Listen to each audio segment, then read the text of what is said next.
Hello everyone, this is Michael Makhar.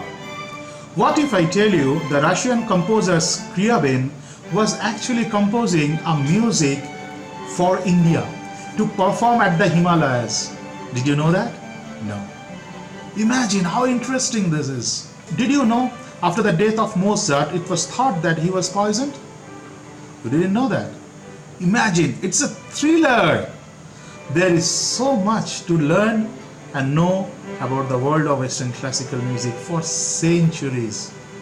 And when we learn them, we become a complete musician. I encourage you to join our program and gain this treasure of knowledge. Enjoy the research and study.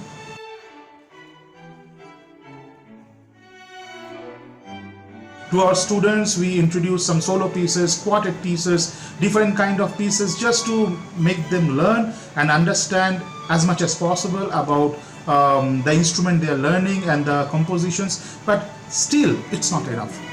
It's not enough until you do your research and study on the world of Western classical music, or should I say the universe of Western classical music.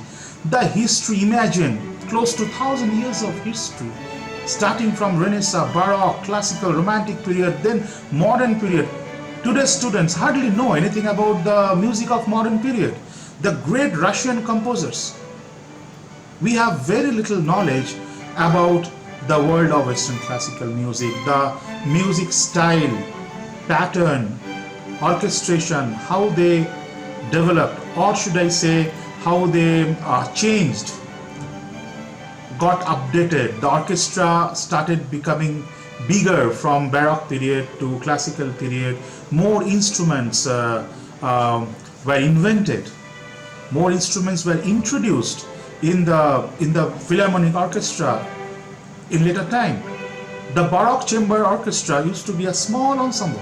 And what we have today, we have huge orchestras. Have you seen those Philharmonic orchestras with all the musicians and the choir? It's huge. How? How all that happened?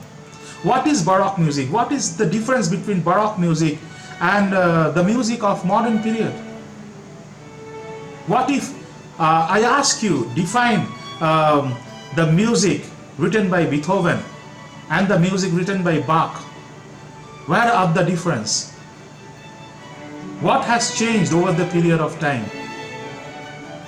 What was Baroque music? What was classical period music? What was the political background during the modern period of Europe? So imagine how important this knowledge, the basic general knowledge on Western classical music for the students to become a complete musician. It's very important. And that is the reason I have come with the Voyage to the World of Western Classical Music, a very easy self-study program. Anyone can do, even a non-musician can do. We have structured question papers for 5 months, one paper for 12 to 14 days, which is enough for any student at any standard to do the studies based on the questions, do the research, enjoy the research, and gain knowledge about the background of Western classical music, the history, geography, everything what I said, through that process. Which reminds me of a piano maestra from UK. We had a workshop recently, and she said when she was learning one of the pieces of Tchaikovsky, she realized that she needs to study more about Tchaikovsky. And when she studied and learned more about the geographical background of Tchaikovsky, about Russia, she understood much more about the music.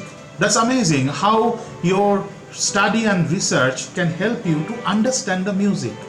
We are learning Western classical music. What we know about the Western classical musicians? We only know maybe Joshua Bell, we maybe know only Lang Lang.